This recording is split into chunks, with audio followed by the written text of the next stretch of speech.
Hello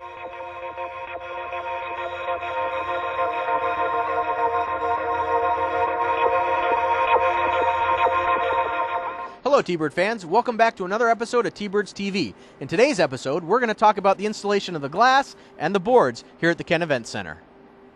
I'm here with Randy Layback, Assistant Project Manager for Mortensen with the construction of the Kent Event Center. We're going to quiz Randy about some of the aspects of the dasher board installation here. Randy, first off, how long has this process been to install these boards, this glass? What is the length of the process? You know, the process really started out a couple months ago when the ice slab was being poured and they put their inserts in the concrete itself. After the ice slab's poured, they come out and template where those inserts are at to make the ice dam.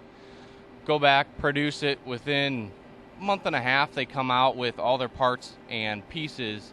And what you see here is about a week and a half's worth of work. Is there a difference in the installation process between glass and plexiglass that's used in the rink? The installation is about the same. The only difference is that on the ends where you have acrylic, they use stanchions to actually support that acrylic. Where you have true glass, tempered glass on what's ultimately your east and west side, the glass is strong enough to support any checking that might be going on into that glass and into the dasher board itself. The other thing is the weight of the glass and where you're going to remove. On the ends is where some of that glass might be removed, and they put acrylic there so that you're looking at, if it were glass, 350 pounds versus acrylic that is about 75 pounds. What does the NHL Marquee indicate? It just means that it's approved by the NHL, and the glass itself is a certain grade that is produced by pretty much one manufacturer. They've agreed with the NHL to meet their standards and basically provide it for almost every ice hockey rink.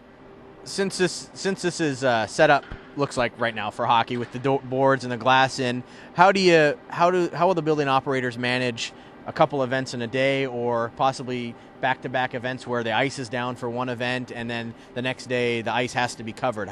What's the process for converting the building?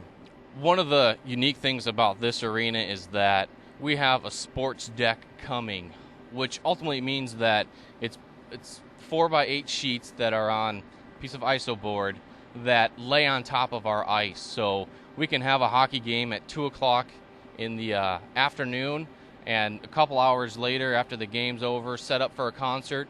We can put down that sports deck, which will create an insulation and a barrier between the installed ice and where we're ultimately going to be putting seating and or a stage for a concert.